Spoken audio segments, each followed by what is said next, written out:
अंग्रेजों के द्वारा अलवर के महाराजा जयसिंह प्रभाकर को देश निकाला देकर आखिर पेरिस क्यों भेज दिया गया? ऐसे वो क्या कारण थे जिनकी वजह से जयसिंह प्रभाकर को देश से निकाला गया? वो कौन सा किसान आंदोलन था जो अलग मांगों को लेकर आरंभ हुआ था लेकिन बाद में सांप्रदायिक रंग में रंग गया था और उसी वजह से अंग्रेजों के द्वारा जयसिंह प्रभाकर को भारत से देश निकाला दिया गया और पेरिस भेज दिया गया और वहीं रहते हुए उनकी मृत्यु हो गई थी? तो इस विषय पर हम डिटेल से बात करने वाले हैं। मैं रमन भारद्वाज और आप देख रहे हैं राजस्थान के किसान आंदोलन से संबंधित हमारी सीरीज का ये नेक्स्ट पार्ट। तो आइए शुरू करते हैं। तो बात है मई सन 1933 ईस्वी की और इसी वर्ष मई सन 1933 ईस्वी में अलवर के शासक महाराजा जयसिंह प्रभाकर को अंग्रेजों के द्वारा देश निकाला देकर पेरिस में भेज दिया गया था।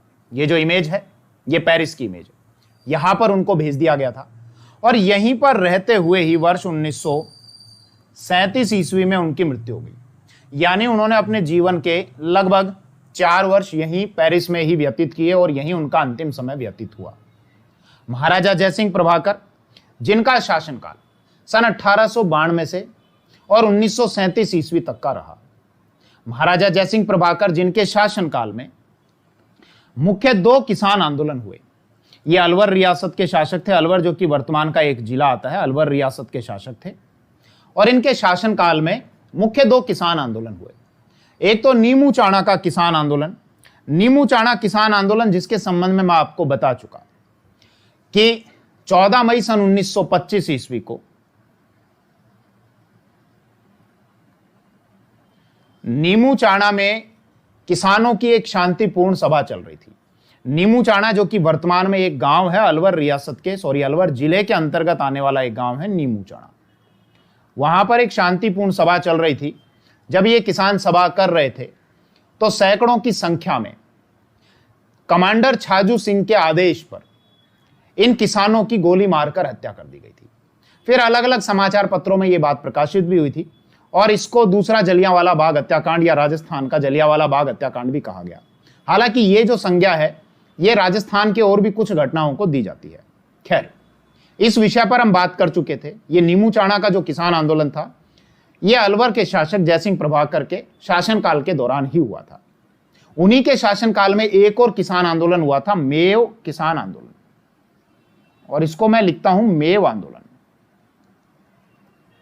दरअसल यह आंदोलन ऐसा था जिसका आरंभिक स्वरूप तो एक किसान आंदोलन का ही था लेकिन बाद में यह सांप्रदायिक रंग में रंग गया और वो मेव मुसलमान जो कि आरंभ में एक किसान आंदोलन का स्वरूप लिए हुए ही ये आंदोलन कर रहे थे, बाद में फिर उन्होंने गैर मुस्लिमों यानी हिंदुओं के और दूसरे धर्म के लोगों के घरों को जलाना शुरू कर दिया और उनको लूटना शुरू कर दिया।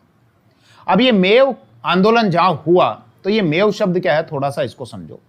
राजस्थान के वर्तमान में 2 जिले हैं, एक अलवर और एक भरतपुर। इनको कहा जाता है मेवात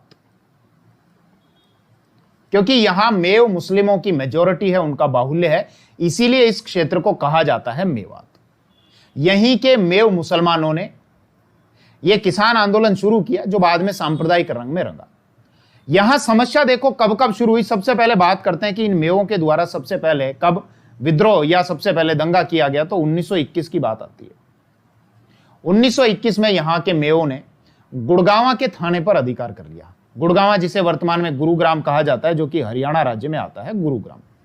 लेकिन 1921 में उनके द्वारा किए गए इस विद्रोह को या इस आक्रमण को कुचल दिया गया या दबा दिया गया। बाद में प्रॉब्लम देखो कब से शुरू हुई। हमको अलवर रियासत के बारे में थोड़ी सी बात करनी पड़ेगी कि महाराजा जयसिंह प्रभाकर के शासनकाल में यहां काफी सेंधे हुआ करते थे। सेंधे का अर्थ जंगल। यह शब्द ध्यान रखना, पूछा जा सकता है सेंधे का मतलब क्या होता है, जंगल। तो सेंधे थे यानी जंगल थे जहां पर महाराजा जयसिंह प्रभाकर शिकार खेलने के लिए जाया करते थे। शिकार खेलने जाते थे तो इसका मतलब बहुत सारे जंगली जानवर भी थे और जंगली जानवरों के साथ साथ यहां पर अलवर रियासत में सूअर भी पाले जाते थे। और ये सूअर क्या करते थे, किसानों के खेत में जाते और किसानों की खड़ी फसल को खा जाया करते थे, जिसकी वजह से उनको नुकसान होता था। तो इन किसानों ने अलवर राज्य से कहा कि यदि ये जंगली जानवर और ये सूअर यदि हमारे खेत में प्रवेश करें तो इनको मारने की अनुमति दी जाए। और ये मारने की अनुमति बाद में दे दी गई थी। लेकिन देखो यहां प्रॉब्लम कब होनी शुरू हुई, वर्ष 1932 में एक संगठन यहां पर बनाया गया। 1932 में वो संगठन था अंजुमन खादिम उल इस्लाम, जो मोहम्मद हादी के द्वारा बनाया गया था। कौन सा, ये नाम ध्यान रखना, पूछा जा सकता है आपसे, अंजुमन खादिम उल इस्लाम। और किसके द्वारा गठित किया गया, मोहम्मद हादी। इस संगठन ने मेव मुसलमानों को संगठित करने का कार्य किया, उनको एक करने का कार्य किया।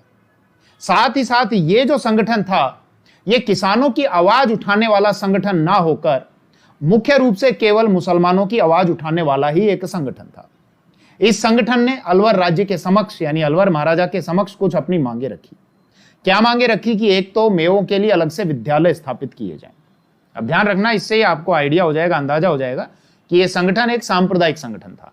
क्या क्या मांगे थी कि एक तो मेवों के लिए अलग से विद्यालय स्थापित हों, दूसरा जो मस्जिद होंगी वो सरकारी नियंत्रण से बाहर हों, मस्जिदों को सरकारी नियंत्रण से बाहर रखा जाए। इसके अलावा सरकारी नौकरियों में, अलवर राज्य में जो भी सरकारी नौकरियों पर भर्ती किए जाएंगे तो सरकारी नौकरियों में मेव मुसलमानों को उनकी संख्या के अनुपात में नौकरियों में भर्ती किया जाए, यानी कि सरकारी नौकरी। तो इस प्रकार ये जो संगठन था ये केवल मेव मुसलमानों की आवाज ही उठा रहा था। ठीक है साहब। अब यहां पर वर्ष 1932 ईस्वी में, इसको तो मैं हटाऊं, 1932 में ही एक नेता का प्रवेश हुआ, एक मेव नेता का। वो था चौधरी यासीन खां।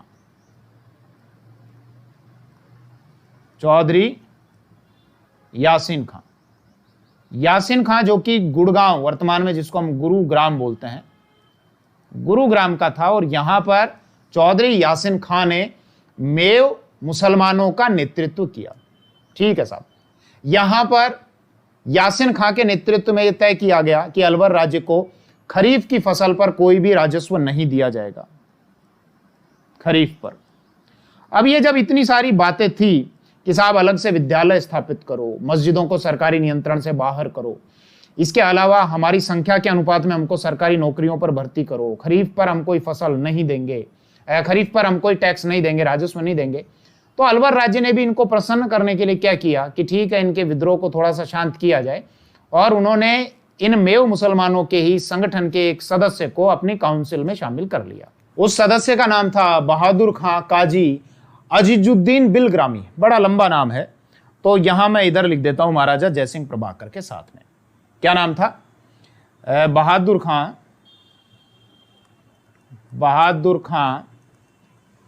काजी अजीजुद्दीन बिलग्रामी। ठीक है साहब। तो अलवर रियासत ने, अलवर राज्य ने क्या किया, इनके एक सदस्य को अपनी काउंसिल में शामिल कर लिया। लेकिन बाद में अब ये जो मेवों का जो विद्रोह था, जो कि किसान आंदोलन का स्वरूप कहीं से नहीं लग रहा था, ये और ज्यादा उग्र होता गया। और बात आती है जनवरी सन 1933 ईस्वी की। कब की? जनवरी 1933 ईस्वी की। इस वर्ष क्या किया इन मेवों ने? जनवरी 1933 में ऐसे क्षेत्र में प्रवेश करना शुरू किया जो क्षेत्र हिंदुओं के थे, यानी गैर मुस्लिम क्षेत्रों में प्रवेश करना शुरू किया और वहां पर हिंदुओं के घरों को लूटना, उनको जलाना शुरू किया, काफी विद्रोह किया, काफी आगजनी की, जिसकी वजह से वो किसान आंदोलन या वो आंदोलन जो आरंभ में किसान आंदोलन का स्वरूप लिए हुए था, अब बाद में जाते जाते वो सांप्रदायिक रंग में रंगने लग गया। इसीलिए फिर अप्रैल 1933 में, अप्रैल 1933 में अंग्रेजों ने उस क्षेत्र में प्रवेश किया जहां पर मेव दंगा कर रहे थे। उस क्षेत्र में अंग्रेजों के द्वारा अलवर महाराजा की परमिशन के बिना आज्ञा ही प्रवेश किया गया और मेवों के उस विद्रोह को कुचल दिया गया और दबा दिया गया। बाद में इस प्रकार के आंदोलन को ठीक प्रकार से हैंडल नहीं करने की वजह से अंग्रेज महाराजा जयसिंह प्रभाकर से नाराज हुए और इनको फिर मई 1933 ईस्वी में देश निकाला देकर और पेरिस में भेज दिया गया। और फिर मैंने आपको बताया पेरिस में रहते हुए ही वर्ष 1937 ईस्वी में जयसिंह प्रभाकर की मृत्यु हो गई। अब यहां पर इस मेव आंदोलन से संबंधित किस प्रकार के प्रश्न कैसे कैसे बन सकते हैं, तो थोड़ा सा मैं एक बार वो प्रश्न बोलकर आपको बताता हूं।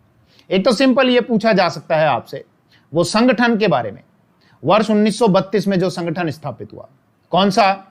अंजुमन खादिम उल इस्लाम। तो आपसे पूछा जाएगा अंजुमन खादिम उल इस्लाम संगठन कब स्थापित किया गया? तो 1932 में। किसके द्वारा स्थापित किया गया? मोहम्मद हादी के द्वारा स्थापित किया गया। उस संगठन की जो मुख्य मुख्य मांगे थी वो क्या थी? कि मेवों के लिए अलग से विद्यालय स्थापित हों, उनकी मस्जिदों को सरकारी नियंत्रण से बाहर रखा जाए, इसके अतिरिक्त सरकारी नौकरियों में उनकी संख्या के अनुपात में उनको सरकारी नौकरियों पर भर्ती किया जाए। यह भी पूछा जा सकता है मेव किसान आंदोलन के जो नेतृत्व करता थे वो कौन थे? मोहम्मद यासीन खां। मोहम्मद यासीन खां कहां के थे? ये गुरुग्राम के थे, यानी गुड़गांव के थे, वर्तमान में जिसको हम गुरुग्राम कहते हैं। यह पूछा जाएगा महाराजा जयसिंह प्रभाकर को अंग्रेजों के द्वारा कब देश निकाला दिया गया? तो मई सन 1933 ईस्वी में। महाराजा जयसिंह प्रभाकर को कहां भेजा गया? पेरिस में भेजा गया। उनकी मृत्यु कब हुई? 1937 ईस्वी में। उनका शासनकाल कब से कब तक का था? 1892 से और 1937 ईस्वी तक का। यह भी पूछा जाएगा अलवर रियासत से संबंधित सेंधे शब्द का अर्थ क्या है? तो सेंधे का अर्थ हो गया जंगल। तो ये इस प्रकार के बहुत सारे प्रश्न हैं जो यहां से बन सकते हैं। खैर, मेव आंदोलन से संबंधित बात इतनी ही है, बाकी और फिर देखते हैं नेक्स्ट वीडियो में दूसरे किसान आंदोलन के बारे में। थैंक यू, धन्यवाद, जय हिंद।